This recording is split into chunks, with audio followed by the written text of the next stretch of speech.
우리가 지금까지 계속 로마서를 계속 확인을 이렇게 하고 있습니다. 전체 흐름을 놓치지 않는 그 축복이 있기를 주님의 이름으로 축원을 드립니다. 지금까지 우리 주신 그 말씀에 대한 핵심을 하나씩 붙잡고 있다 보면 로마서를 통해서 우리가 아마 이걸 많이 느끼게 될 겁니다. 저도 많이 그런 것을 확인하게 되는 것이 뭐냐, 우리가 복음을 다르고 틀리게 알고 있던 것들이 굉장히 많다. 그리고 복음 외에 다른 기준을 가지고 우리가 보는 것이 많다는 것을 확인을 하게 될 겁니다.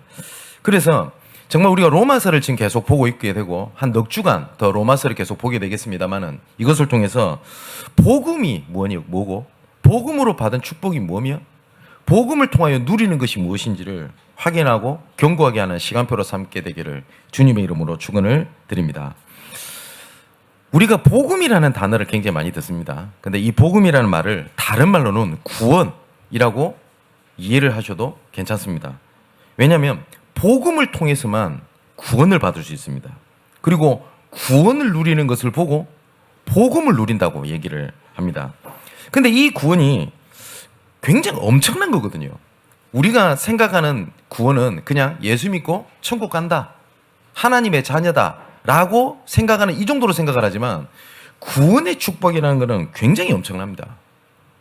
그런데 많은 사람들이 이 구원의 축복을 자꾸 놓치다 보니까요, 내 구원받은 거랑 내 삶이랑 떨어져 있어요. 그리고 구원받은 거랑 내 업이랑 떨어져 있는 겁니다. 그리고 이 구원 안에 우리 모든 삶이 다 나와지게 돼 있고 나와야 되는데, 구원받았는데 왜 나는 힘드나, 이런 생각을 가지고 계신 분들이 계실 겁니다. 그거는 중요한 근본을 놓쳐서 그렇거든요. 구원과 내 삶은 따로 떨어져 있는 게 아니에요. 그리고 내 구원과 내 업은 따로 떨어져 있는 것이 아닙니다. 가장 중요한 것은 이 구원은 얼마만큼 완전한 것이냐. 이 사단은요, 절대 구원을 뺏어갈 수가 없어요. 그리고 구원의 능력도 빼앗아가지 못합니다. 내가 사단에게 속아서 구원이 취소된다거나 아니면 구원의 능력이 상실되는 일은 절대로 없습니다. 자, 로마서 8장 35절 39절에 보니까 이렇게 돼 있어요. 누가 우리를 그리스도의 사랑에서 끊으리요? 환난이나 공고나 박해나 기근이나 적신이나 위험이나 칼이라. 내가 확신하노니 사망이나 생명이나 천사들이나 권세자들이나 현재인이나 장래일이나 능력이나 높음이나 깊음이나 어떤 피조물이라도 우리를 우리 주 그리스도 예수 안에 있는 하나님의 사랑에서 끊을 수 없느니라 라고 되어 있습니다. 여기에 내가 가장 어렵다, 힘들다, 절대 불가능하다, 그리고 내가 이것 때문에 죽을 것 같다 라고 하는 모든 것들 여기에 다 집어넣으면 돼요.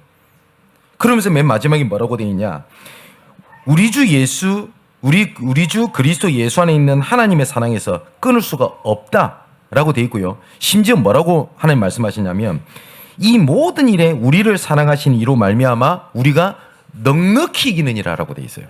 이 구원이라고 하는 것이 꼭 영화에서 보면 주인공이 죽도록 얻어 터지다가 카운터펀치 하나 겨우 날려가지고 막 피 질질 흘리면서 와 승리했다고 손 들고 그런 승리를 말하는 게 아닙니다. 성경이 뭐라고 되어 있냐, 완전한 승리, 넉넉히 이기느니라고 되어 있습니다. 이걸 성경에서 뭐라고 되어 있냐, 구원. 근데 이런 중요한 것을 놓치게 되면 어떻게 되냐면, 구원받은 것이 겨우 지푸라기 잡듯이 내 삶에서 겨우 버티는 힘 이상도 이하도 아니게 구원을 붙잡고 있는 사람들이 되게 많거든요. 이 사단이요, 이 구원의 능력, 이 구원의 신분을 빼앗아갈 수 없습니다. 근데 이 사단이 딱 빼앗아가는 게 하나가 있어요. 뭐냐면 구원의 기쁨과 감격은 빼앗아갑니다. 그러다 보니까 이 구원이 내게 하나님의 능력이 안 되는 거예요. 히브리서 2장의 1절부터 말씀을 보면, 그러므로 우리는 들은 것에 더욱 유념함으로 우리가 흘러 떠내려가지 않도록 함이 마땅하다. 이 무슨 말이냐면, 우리가 지금까지 우리 받은 구원에 대한 내용이죠. 이것을 흘러 떠내려가지 않도록 해라. 자, 3절에 이렇게 되어 있습니다. 우리가 이같이 큰 구원을 등한히 여기면 어찌 그 보응을 피하리요? 이 구원은 처음에 주로 말씀하신 바요, 들은 자들이 우리에게 확증하신 바니 하나님도 표적들과 기사들과 여러 가지 능력과 및 자기의 뜻을 따라 성령이 나누어 주신 것으로서 그들과 함께 증언하셨느니라. 이 큰 구원을 등한히 여기면 그 보응을 어찌 피할 수 있겠냐. 이 큰 구원의 비밀을 놓치게 되면 여러 가지 속을 수밖에 없는 건 당연하지 않냐. 그래서 뭘 말씀하시냐면 하나님의 자녀는 이렇게 해야 돼. 하나님의 자녀는 저렇게 해야 돼. 하나님의 자녀는 이렇게 하면 안 돼. 이 얘기를 하나님께서 하시지 않고 구원의 비밀 그거 붙잡아라. 그 말씀을 하신 겁니다. 신앙생활은 해라, 하지 마라, 이거는 하지 말아야 된다, 꼭 해야만 한다. 그게 신앙생활이 아니라 하나님께서는 뭘 말씀하시는 거냐면 네 안 되는 그거 있지. 문제 해결하려고 하지 말고 나만 바라봐. 너가 지금 막 안 되고 있는 거 그거 하려고 몸부리치지 말고 지금까지 안 했던 거 그거 있지. 예배 속으로 들어가. 하나님께서 그 말씀을 하시는 겁니다. 그게 우리 지난주 말씀입니다. 하나님께서는 안 했던 거 그거 해라. 지금까지 복음의 축복 안 붙잡았지 않냐? 그거 붙잡아라. 그 말씀을 하시는 겁니다. 자, 그래서 종복의 실현에서 제일 중요한 것은 지금 오늘이고 현재입니다. 맞죠? 근데 좀 아닌 말로 과거는 지나갔고요. 미래는 오지 않았어요. 그런데 이 사단이 어떻게 속이는지 아세요? 과거는 지나간 거잖아요. 과거에 묶이게 만들어요. 미래에 대한 걱정, 염려, 불안 닥치지도 않았어요. 맞죠? 근데 미리 앞당겨가지고 그게 염려하게 만들고 두려워하게 만들어요. 그래서 뭘 놓치게 만듭니까? 현재의 하나님 계획을 딱 놓치게 만들어요. 가만히 한번 생각해 보세요. 내가 예전에 계속 묶여가지고 그게 잡혀있을 때 현재 오늘을 향한 하나님 계획을 놓치게 만들고요. 미래에 대한 불안과 염려로 오늘을 향한 하나님의 계획을 놓치게 만듭니다. 그럼 복음은 뭐냐면 내가 구원의 축복을 누린다는 것은 뭐냐면 오늘이 미래가 되고 미래를 오늘로 누릴 수 있는 걸 보고 구원이라고 얘기를 합니다. 정말 그게 맞다면 내가 이 흐름 속에 있다는 것은 엄청난 사건입니다. 계속 말씀드리겠습니다만은 이번에 우리가 중직자 전도 훈련을 이번 주부터 시작했습니다만은 꼭 말씀을 놓치지 마셔야 됩니다. 나는 왜 신앙생활이 힘드나? 왜 나는 복음의 비밀이 현장에서 안 누려지고 있냐라고 하는 부분들을 한 넉 주 동안 자세하게 우리가 말씀을 나누게 될 겁니다. 쉽게 말하면 말씀의 흐름, 기도 응답의 흐름, 전도의 흐름이 있거든요. 이걸 못 보면 나는 응답이 없다, 나는 되는 것이 없다, 나는 계속 정체되어 있는 것 같다 라는 부분들에 계속 쏟게 될 겁니다. 이렇게 말씀을 이렇게 전하다 보면 이런 얘기하는 분들이 가끔 있어요. 뭐냐면 목사님 말씀은 맞는데 현실이 안 맞다는 거예요. 내 상황에. 그리고 어떤 분은 이렇게 말씀하시는 분도 있습니다. 어떤 중직자들은 그 현장에서 만나는 분들입니다. 목사님은 너무 현실을 잘 모르시는 것 같다고. 중직자 현실을 진짜 산업인들의 현실을 모르고 말씀하시는 것 같아요. 그럼 진짜 진작에 이렇게 묻고 싶습니다. 그럼 그렇게 현실을 잘 아시는데 그 왜 현실에서 못 벗어납니까? 현실을 너무 잘 알잖아요. 그럼 왜 못 벗어납니까? 그렇지 않나요? 우리가 현실을 잘 알기 때문에 현실에 승리할 수 있는 것이 아니고요. 영적인 사실을 알 때 현실을 넘어설 수 있는 하나님의 계획이 나와요. 자, 우리 이 답을 말씀의 흐름, 기도 응답의 흐름, 전도의 흐름을 알지 못하면요. 우리 랩런트들이 나중에 사회생활에 딱 나가고 현실에 딱 부딪히게 되면 분명히 우리 랩런트도 다가오고 갈등의 문제가 이겁니다. 뭐냐? 말씀과 내 삶이랑 맞지 않다. 반드시 우리 랩런트 그 갈등하게 됩니다. 그럼 우리 사랑하는 중직자 여러분, 우리 부모 여러분, 그때 우리 랩런트들은 무슨 말씀 해주시겠습니까? 하나님께서는 그거에 대한 진짜 답을 가지고 지금 우리에게 말씀을 주고 계시거든요. 그래서 우리가 절대 놓치지 말아야 할 세 가지가 있습니다. 우리 랩런트 부서에서, 우리 교육국에서 올 한 해 놓치지 말아야 될 단어가 미래 캠프, 그죠? 달랐던 캠프, 기도 캠프입니다. 자, 그러면 이 세 가지를 우리가 어떻게 찾아 누려야 되겠냐? 미래 캠프라는 말은 말씀 묵상이 포함되어 있는 하나님의 언약입니다. 말씀을 대부분 사람들이 어떻게 붙잡아야 되냐? 말씀을 붙잡아라고 하는데 말씀을 붙잡아란 말이 뭐냐? 그리스도를 붙잡아라고 하는데 그리스도를 붙잡는다는 말이 무슨 말이냐라는 고민을 하시는 분들이 꽤 있습니다. 그 얘기를 이번 주 중직자 훈련 때 굉장히 자세하게 말씀을 좀 드렸어요. 그러면 미래 캠프라는 건 뭐냐면 하나님의 말씀을 붙잡는 겁니다. 하나님의 말씀을 붙잡으면 응답이 된다, 치유가 된다, 문제 해결이 된다, 그 이상의 것, 그 더 크고 비밀한 일이 있다는 사실을 알게 됩니다. 성경에 보면 하늘의 신령한 복으로 이미 다 너에게 복을 주었노니, 에베소서 1장 3절에 이렇게 돼 있거든요. 하늘의 신령한 복이라고 하는 거는요, 내가 지금 어려우니까, 내가 좀 불안하니까 편안하게 해주세요 라는 거하고 비교가 안 되는 하나님의 응답입니다. 말씀을 붙잡게 되면 뭐냐? 크고 비밀한 일을 하나님께서 보이시겠다고 약속을 하셨어요. 예레미야 33장 2절에 일을 행하는 여호와, 그 일을 지어 성취하는 여호와, 나 여호와는 자가 이같이 이르노라. 너는 내게 부르짖으라. 내가 내게 응답하겠고 너가 알지 못하는 크고 비밀한 일을 내가 보이겠다. 붙잡아라고 말씀하셨죠. 그러면서 뭐라고 말씀하셨냐면, 하나님, 내가 지금 질병이 있으니 이거 치유주세요. 네가 알고 원하는 것에 대한 응답도 응답이지만 네가 알지 못하는 크고 비밀한 일을 내게 보이겠다. 그걸 보고 말씀을 붙잡는다고 얘기를 합니다. 그래서 우리가 아까 서론에 말씀드렸듯이 내가 신앙생활과 이 복음을 누리는 게 내 삶과 연결된다고 말씀을 드렸죠.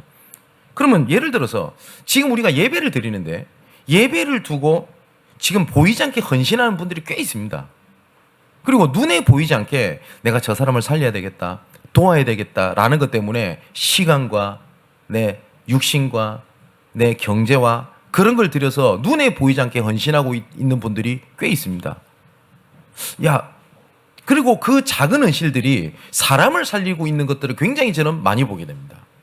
자, 그렇다면요, 이것을 누리지 못하면 특히 예를 들어서 미디어 방송 일을 보는 사람들이 지금 제일 일을 많이 하겠죠. 지금도 지금 생방송으로 지금 찍고 있기 때문에. 근데 내가 이 사건이, 이 일이 하나님께서 내가 알지 못한 크고 비밀한 일을 보이고 있다라는 사실을 알게 되면 지금 하고 있는 헌신이요, 내 미래하고 연결되고 내 업이랑도 연결이 됩니다. 지금 시공간을 초월하시는 하나님의 능력이 지금 미디어, 문서, 여러 가지 여러분들의 눈에 보이지 않는 여러 가지 사역을 통해서 하나님께서 문을 열어가고 계신단 말이에요. 그 제가 그런 말씀 한번 안 드렸습니까? 연락 굉장히 저는 많이 받습니다. 뭐 인터넷을 보고 연락을 드렸다, 뭐 여러 가지 있죠. 자, 어떤 청년이 이런 고백을 하더라고요. 여러 가지 지금 뭐 일 상황을, 교회 일을 보면서 내가 하고 있는 업과 그리고 우리 교회 일과 내가 할 수 있는 것이 하나로 연결이 되더래요. 내가 뭘 할지가 보이더래요. 그게 진짜 하나님 주신 계획 아닙니까? 그죠? 그걸 우리 렘넌트들이 보게 만들어줘라. 그래서 구원의 축복과 내가 하고 있는 업과 그리고 내가 하고 있는 여러 가지 일들이 하나로 연결돼서 가는 겁니다. 근데 이 사단은요, 자꾸 어떻게 쏟게 만드냐면 자꾸 떨어뜨리게 보게 만들어요. 내 신앙생활 따로, 내 업 따로, 내 사업 따로, 공부 따로, 그리고 집안일 따로 다 따로 있다고 생각을 하거든요. 하나님께서 우리에게 구원을 그렇게 주시지 않았습니다. 자, 이걸 보고 미래 캠프라고 하고요. 기도 캠프는 유일성을 찾아내는 겁니다. 기도에는 아까 말씀드렸듯이 반드시 응답의 흐름이라는 게 있어요. 응답의 흐름이라는 게. 이걸 진짜 알아야 하나님께서 응답을 어떻게 하고 있구나라는 사실을 보게 됩니다. 아마 이런 고민을 갖고 계시는 분들이 계실 겁니다. 나는 언약을 붙잡았는데 왜 나는 응답이 안 되나? 라는 생각이 들겠죠. 쉽게 한번 예를 들어 보겠습니다. 요셉입니다. 요셉이 해와 달과 별이 절을 11볕단이 자기한테 절어나는 꿈을 꾸게 됩니다. 그러고 난 언약을 붙잡게 된 거죠. 근데 요셉에게는 응답이 아니라 더욱더 심각한 문제가 점점 다가오기 시작합니다. 가정불화가 더 심해져요. 그전에는 시기하고 미워했던 형이 언약을 붙잡는 그 순간 어떻게 하죠? 죽여버리려고 해요. 우리 사랑하는 성도 여러분, 내가 진짜 가정 문제에 렘넌트 언약을 붙잡았는데 우리 자녀가 언약을 붙잡았으면 더 잘 돼야 되는데 더 난리네? 더 방황하고 더 문제가 되네요. 그럼 여기서 낙담하기 쉽거든요. 나는 언약을 잡았는데. 요셉이 그래서 어떻게 됩니까? 죽음의 위기를 넘어서 나중에 노예로 팔려가게 돼요. 요셉이 나름 성실했던 것 같습니다. 그러니까 요셉 보디발의 가정에 채소와 밭이 복을 받게 됩니다. 그래서 이 보디발이 요셉을 너무 좋아하게 된 거예요. 어떻게 합니까? 너 가정 총무해라. 그럼 어느 정도 인생이 풀린 겁니다. 그죠? 그런데 이상한 여자를 만났어요. 그래서 더 심각한 상황이 떨어지게 된 겁니다. 어떻게 되죠? 감옥을 가게 돼요.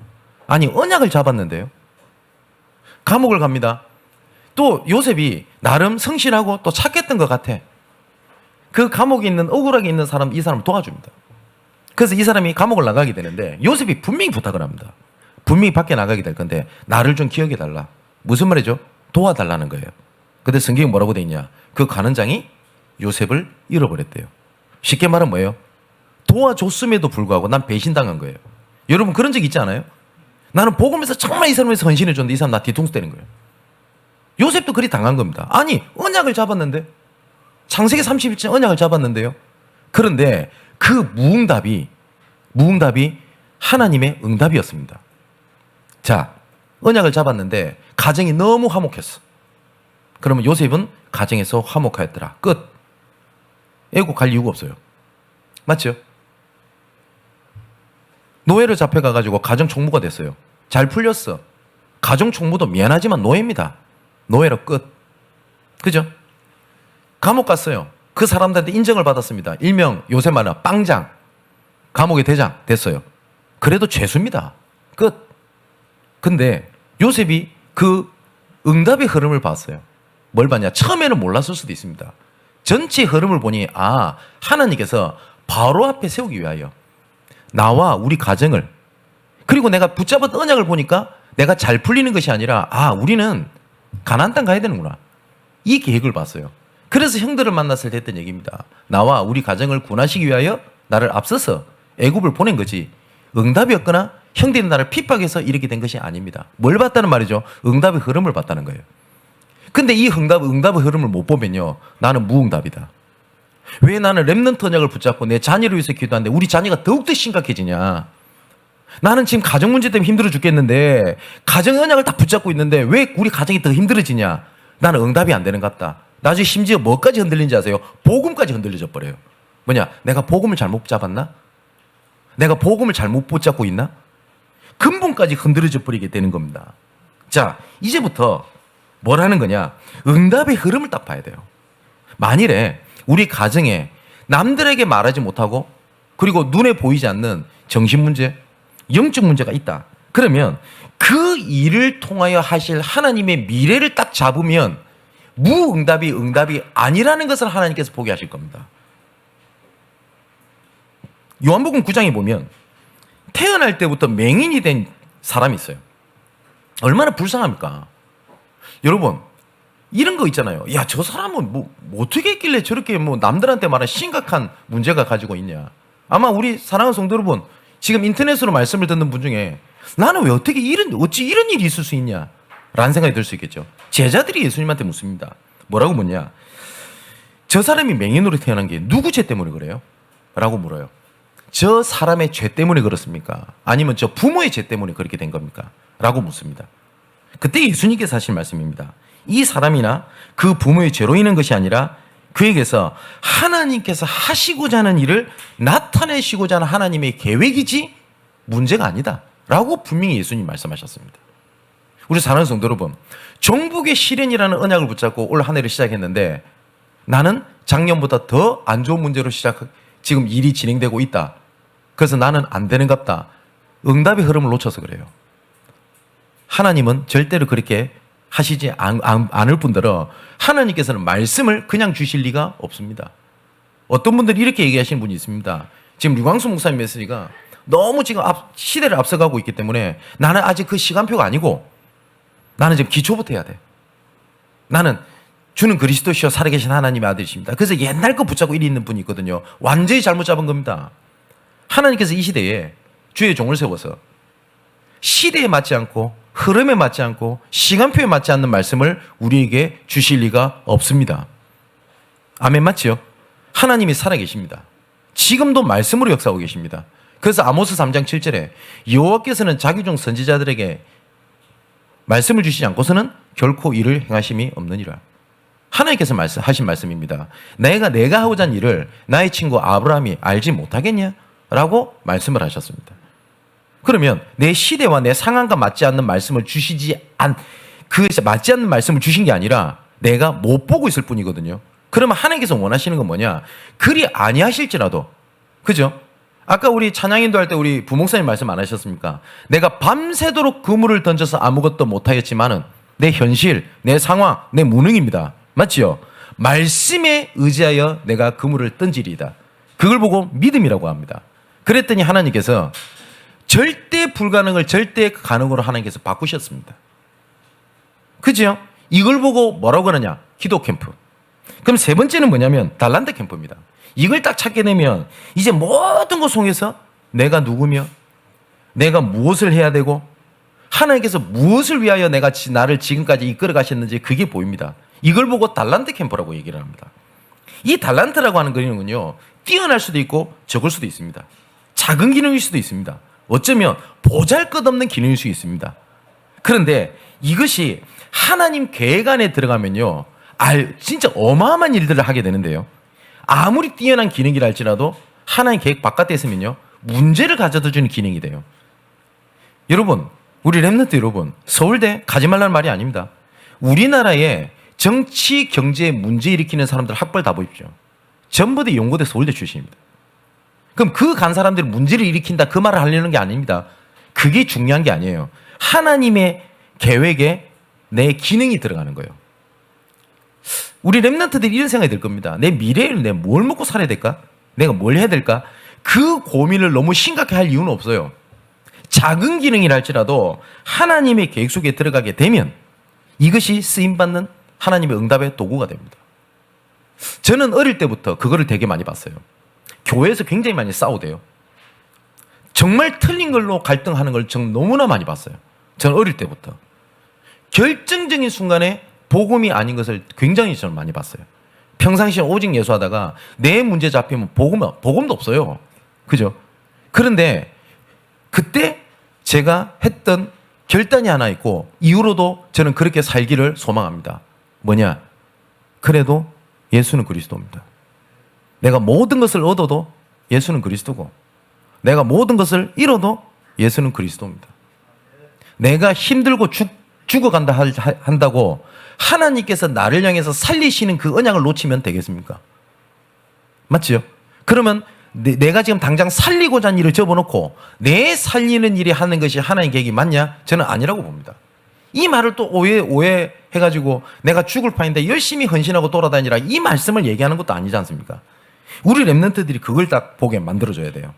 자, 그렇다면 이것을 두고 오늘 본문에 대한 세 가지 얘기가 나옵니다. 가장 첫 번째는 뭐냐면 율법의 모든 문제에 그리고 갈등의 위기를 해결하시고 완성시키신 분이 바로 누구냐? 그리스도를 얘기하고 있습니다. 절대 율법이라고 하는 것은 반드시 대가를 치러야 되거든요. 맞죠? 죄의 삭은 사망이다. 이게 율법의 원리입니다. 죄의 대가를 반드시 치러야 됩니다. 그리고 내가 알지 못하고 내가 무지 중에 지은 실수도 반드시 대가를 치러야 됩니다. 이거는 영적인 원리이기도 하고 세상의 원리이기도 합니다. 근데 이것을 해결할 수 있는 길이 없거든요. 그렇지 않습니까? 그래서 하나님께서 이 문제를 해결하기 위하여 이 세상의 방법으로 안 되기 때문에 그리스도를 보내신 겁니다. 근데 이 그리스도를 보내신 이유가 로마서 3장 16절 17절에 이렇게 되어 있습니다. 하나님이 세상을 이처럼 사랑하사 독생자를 주셨으니 이는 그를 믿는 자마다 멸망하지 않고 영생을 얻게 하려 함이라. 그리고 17절 이렇게 되어 있어요. 하나님이 그 아들을 이 세상에 보낸 것은 세상을 심판하려 하심이 아니요 그로 말미암아 세상이 구원을 받게 하려 함이니라. 그리스도께서 오셔가지고 뭐냐면 야 너희들 잘 붙잡고 있네. 내 축복해 줄게. 너 잘 못 붙잡고 있네. 너는 아직 멀었어. 아직 창세기 3장에 시달려봐. 그 기준으로 그리스도께서 오신 게 아닙니다. 맞죠? 분명히 성경에 세상을 심판하려 하심이 아니요 내가 너를 심판하고 너를 질책하고 그래서 보낸 게 아니라 구원하러 이르러 오셨어 라고 분명히 말씀을 하셨어요. 근데 사단이 이렇게 속이는 거예요. 분명히 하나님께서는 구원하러 오셨다고 돼 있는데 네가 복음 몰라서 그래. 그러니까 네가 잘 안 되는 거야. 그리고 그러니까 네 지금까지 붙잡아 봤지? 안 되잖아. 사단은 계속 이렇게 속이는 거예요. 이때 내 스스로 하나님 앞에, 사단 앞에 이렇게 선언해야 돼요. 하나님이 나를 사랑하신다고 했다. 심판을 한 것이 아니라 나를 구원하셨고 끝까지 지금도 그리스도를 알아가는 데까지 하나님께서 나를 이끄시고 또한 반드시 정복이 싫어도 나를 이끄실 것이다. 그게 말씀입니다. 근데 사단이 이렇게 속인다고요. 우리가 복음을 잘 몰라가지고 확실하게 못 붙잡아서 내가 대가를 치릅니까? 한번 진짜 이렇게 말씀하시는 목사님들 혹시 제 말씀 들으실지 모르겠는데 진짜 말씀으로 묻고 싶습니다. 복음 잘못 잡아서 작게 붙잡아서 내가 대가를 치릅니까? 그 정도로 십자가의 능력이 그렇게 부족합니까? 그리스도 이름이 그렇게까지 부족합니까? 그렇지 않습니다. 그리스도는 모든 문제 해결하셨습니다. 대가를 다 치르셨습니다. 내가 조금 연약한 것까지도 아시고 탄식하는 마음으로 우리를 간구하고 인도하시는 분이지 연약하다고 질타하시고 질책하시고 못 붙잡았다고 대가를 치르시는 분이 아닙니다. 하나님을 복음에는 하나님의 의가 나타나 이 의가 하나님의 본성 본질이라고 돼 있죠. 하나님의 본성 중에 가장 앞서서 생각이 될 게 뭔지 아십니까? 하나님의 사랑입니다. 그 사랑을 무슨 사랑이라고 하냐? 무조건적인 사랑이라고 합니다. 무조건적인 사랑은 무슨 말이냐면 대가도 없이 기준도 없어요. 그냥 좋은 거예요. 어쩌면 우리 인간이 이해하지 못하는 사랑입니다. 아마 조금 부모님들이 이해할 수 있어요. 내 자녀가 부족해도 그렇게 좋은 거예요. 우리 자녀들 이해 못할걸요. 하나님은 무조건적으로 사랑한다고 하셨어요. 그래서 하나님께서 이 사랑으로 오셨는데 오늘 본문 아까 읽었죠. 하나님이 세상을 이처럼 사랑하사. 여기에 자기 이름을 넣으면 돼요. 하나님이 나를 성민이를 이처럼 사랑하사. 아니 진짜 눈물 밀려본 말씀 아닙니까? 독생자를 주셨으니 너를 멸망치 않고 구원하러 나 보냈다. 내가 온 이유는 성민이 너를 멸망치 않고 심판을 하는 것이 아니고 끝까지 구원하고 이끌어 정복의 신으로 인도하기 위하여 내가 왔다. 라고 말씀을 하셨다고요. 그게 오늘 말씀하시는 그겁니다. 자, 참된 축복이 그거거든요. 우리가 구원받았다고 하는 것은 창세기 3장으로 완전히 무너졌던 그거이죠. 창세기 1장 27절 28절에 보니까 하나님 형상대로 지음을 받았어요. 이거를 사단이 무너뜨리게 만들어버린 겁니다. 그래서 정복하고 다스려야 될 모든 것들이 이제는 어떻게 됐다고요? 정복을 당하고 다스림의 존재가 돼버린 겁니다. 창세기 3장 문제로 모든 것들이 인간에게 구원받지 못한 우리 모든 인간들에게 문제로 다가왔거든요. 하나님께서 이것을 바꾸신 겁니다. 하나님 형상대로 바꿀 수 있는 길은 딱 한 길밖에 없어요. 그래서 그리스도를 보낸 겁니다. 그 그리스도를 보내가지고 하나님의 형상, 하나님께 함께하도록 만들어둔 거예요. 우리가 복음을 알았다, 복음을 붙잡는다는 것은 내가 복음 붙잡고 행복해졌다, 복음 붙잡고 응답됐다, 복음 붙잡고 내가 축복받았다, 이거는 따라오는 응답이지요. 원래 우리의 근본은요, 하나님과 함께 해야 돼요. 하나님과 함께 하지 않으면 안 돼요. 자, 보세요. 하나님 형상대로 지음을 받았거든요. 창세기 1장 27절. 그랬더니 어떻게 된 겁니까? 정복하고 다스리라. 이 말은 무슨 말입니까? 문제가 해결됐다는 정도가 아니라 문제를 정복하게 됐고 문제를 다스릴 수 있는 신분으로 바뀌어졌다 이 말입니다. 내가 구원받기 전에는 이 문제가 나를 작은 문제를 할 때는 무너뜨릴 수 있던 그거였지만, 그죠? 정복하고 이미 이 문제는 정복됐고, 다시 말하면 이게 오히려 축복의 발판으로 삼을 수 있고, 다스린다. 이 문제가 내한테 영향력을 주지 못한다. 죄가 다시는 너희를 주장하지 못하리니 너희가 법 아래 있지 아니하고 어디 아래 있다고요? 은혜 아래 있게 하리함이니라. 이게 진짜 축복입니다. 자, 이것뿐만 아니라 창세기 2장 7절에 그 코에 생기를 불어넣으니 생명이 된지라. 하나님께서 힘을 주셨다고 되어 있습니다. 그게 무슨 말이죠? 하나님의 영이 우리 가운데 거하게 됐다 이 말입니다. 하나님께서 우리를 고아처럼 버려두지 아니하시고요.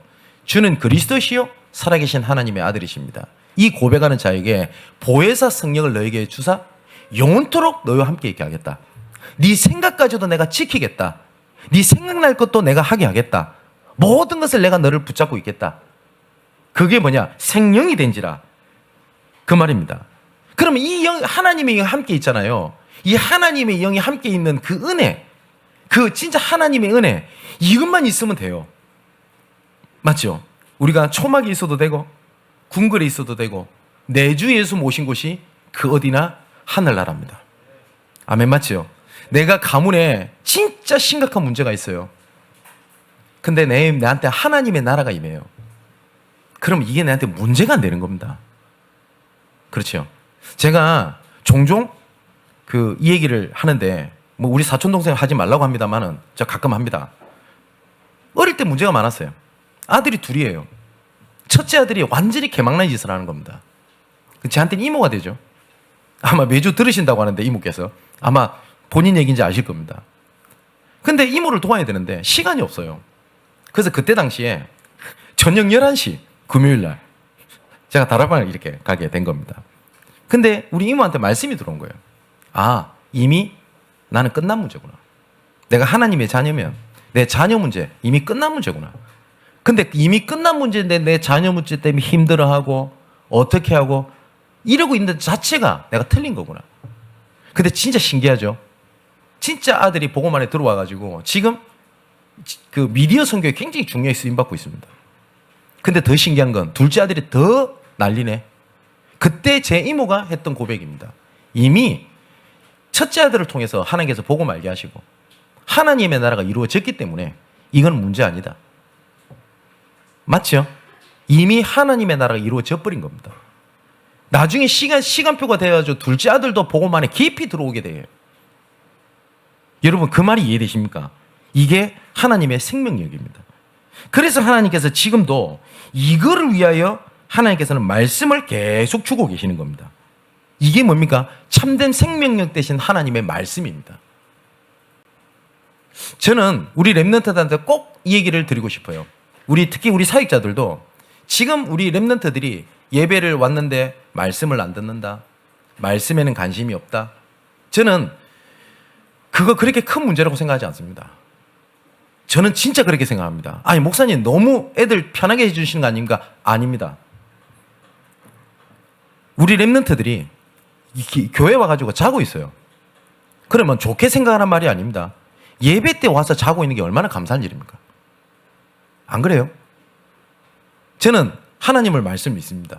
6월절 어린 양 피 바른 곳에 들어가면 누구든지 산다. 아멘, 맞지요? 누구든지 방주 안에 들어가면 산다. 방주 안에 들어가서 불신앙하지 마라. 말씀 잘 들어라. 졸지 마라.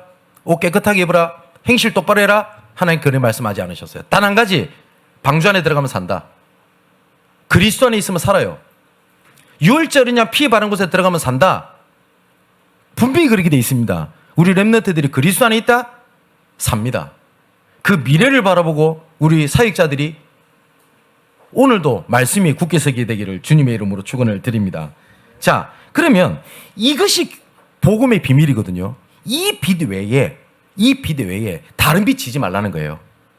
교회가 해야 될 일은 이겁니다. 그래서 오늘 8절에 피차 사랑의 빛 외에는 아무에게든지 아무 빛도 지지 말라.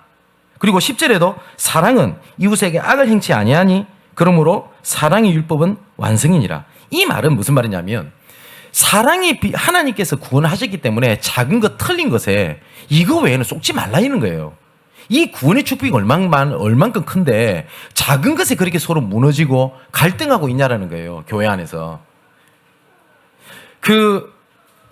우리가 하나님의 자녀잖아요. 저는 어떤 얘기를 좀 잘하냐면 작은 것에 속지만 않아도 구원의 비밀을 우리 놓치지 않습니다. 그 중에 하나가 뭔지 아세요? 남 얘기하는 거 있잖아요.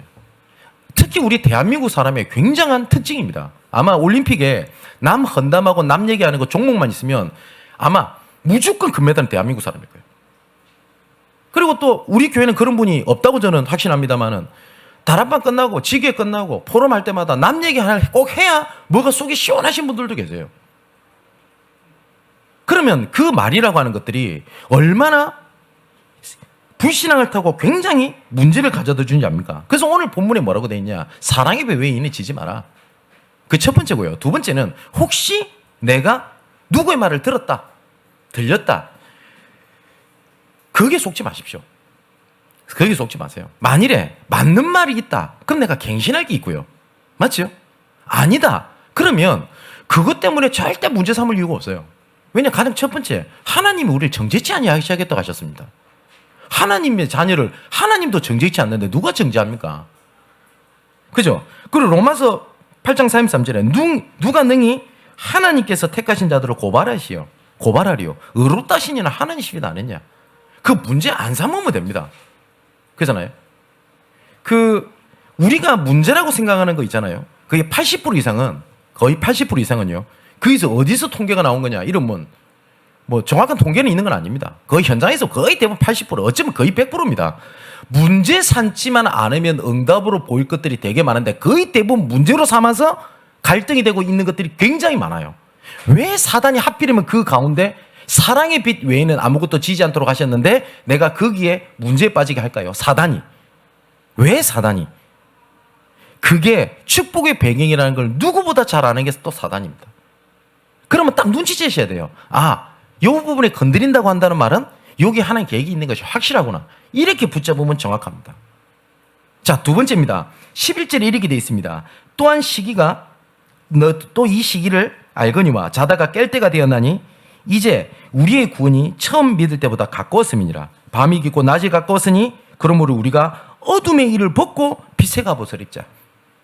영적인 혼란 시대가 계속 올 겁니다. 제가 전도사 때 어떤 여학생을 제가 만났어요. 그 교회에서 같이 다니는 그 우리 랩런트의 친구가 되는 거죠. 근데 이 친구가 음악에 빠져 사는 겁니다. 이 친구 하는 얘기가 그거예요. 너무 삶이 힘드니까요. 음악이 유일한 위안이 되고 소망이 되더랍니다. 여러분 이런 얘기 되게 많이 듣죠.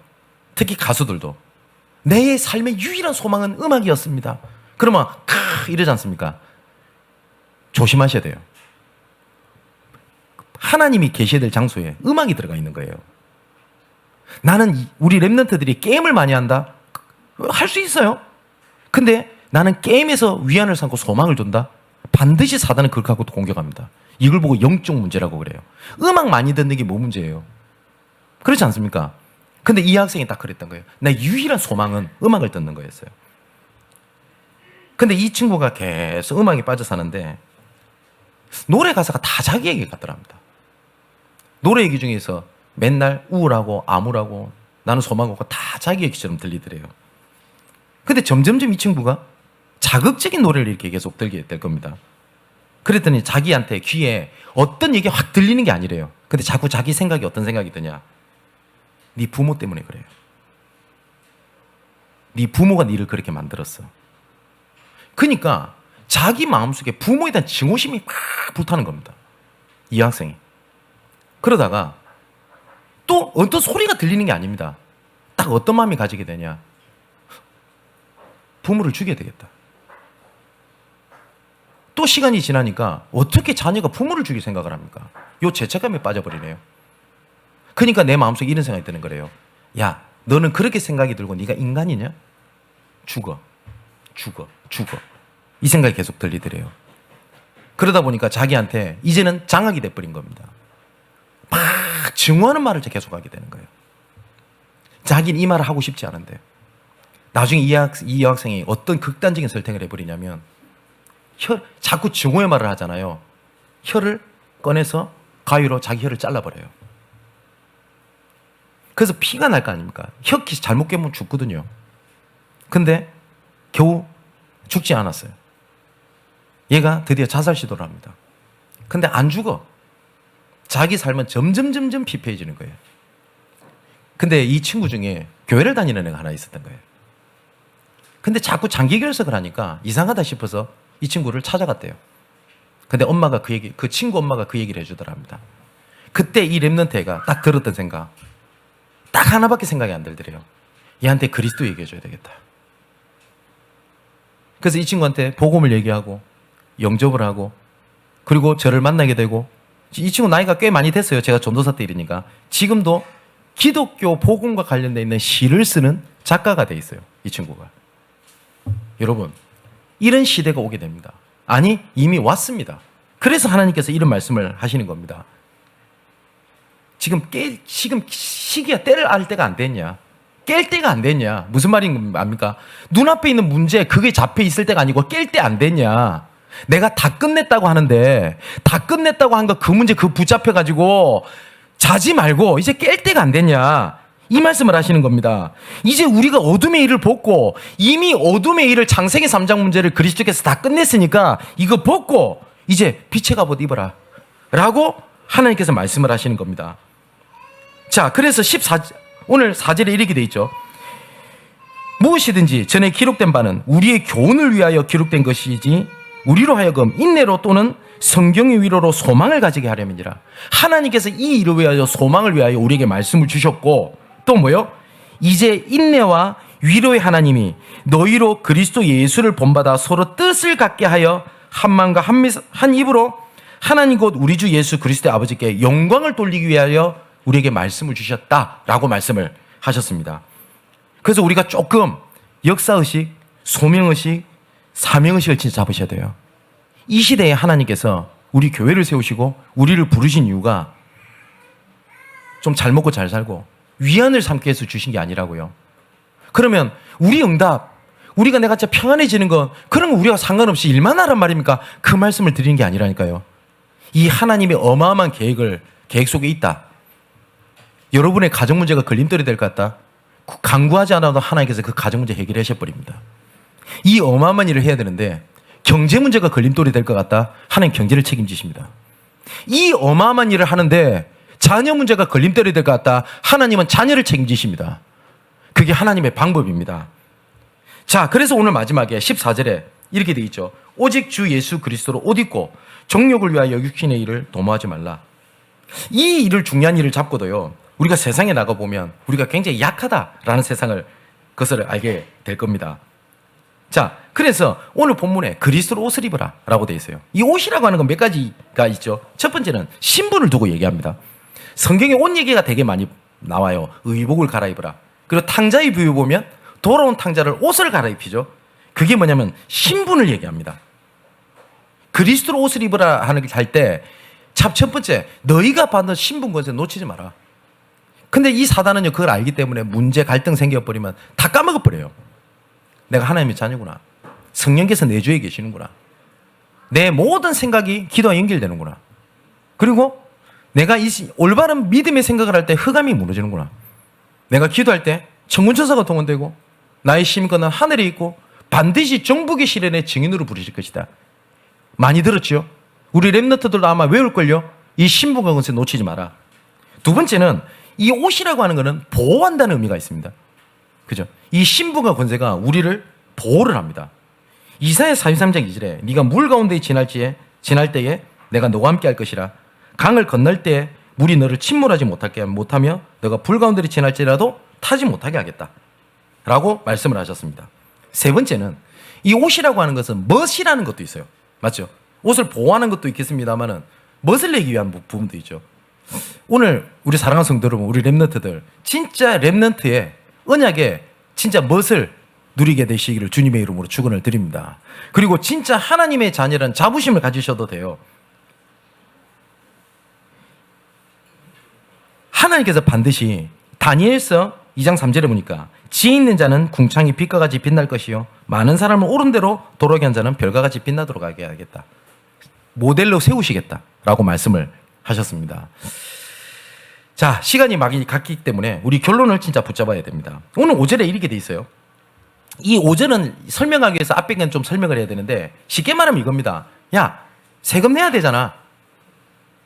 그렇지 않습니까? 그리고 불합리한 일을 당할 수 있어요. 예를 들어 그 차별금지법, 예수 믿는 사람들 그거 반대합니다. 그리고 차별금지법이 통과됐던 나라들마다 전부 다 교회가 핍박을 다 받습니다. 만일 이것이 심화되면 어떻게 되냐? 오직 그리스도 외에는 답 없다라고 말하면 저는 다른 종교와 차별했기 때문에 저는 벌금을 물어야 돼요. 실제로 영국이 그렇게 됐습니다. 그리고 그 얘기를 하게 되면 문제가 됩니다. 정말로 문제가 됩니다. 그러면 그때는 어떻게 됩니까? 그 바울이 그 얘기를 하는 거예요. 그러면서 5절에 이렇게 되어 있습니다. 그러므로 복종하지 아니할 수 없으니 진노 때문에 할 것이 아니라 양심에 따라 할 것이다.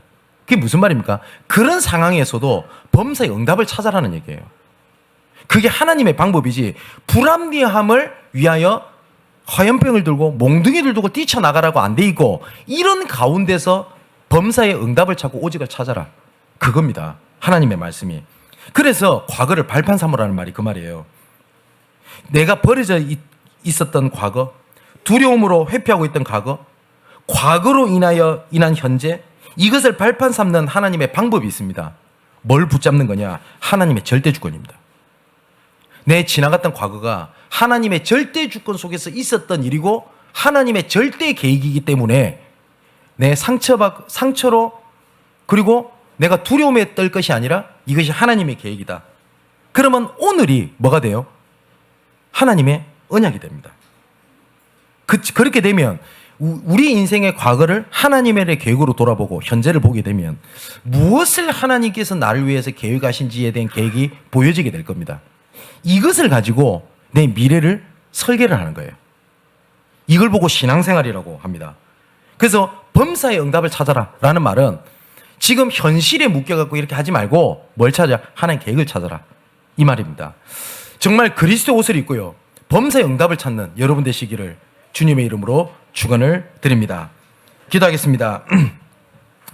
나의 아버지 하나님, 감사합니다. 범사에 우리가 응답을 찾아낼 수 있도록 말씀을 주시고 모든 것이 예비되어 있다는 사실을 말씀을 주심에 감사함을 드립니다.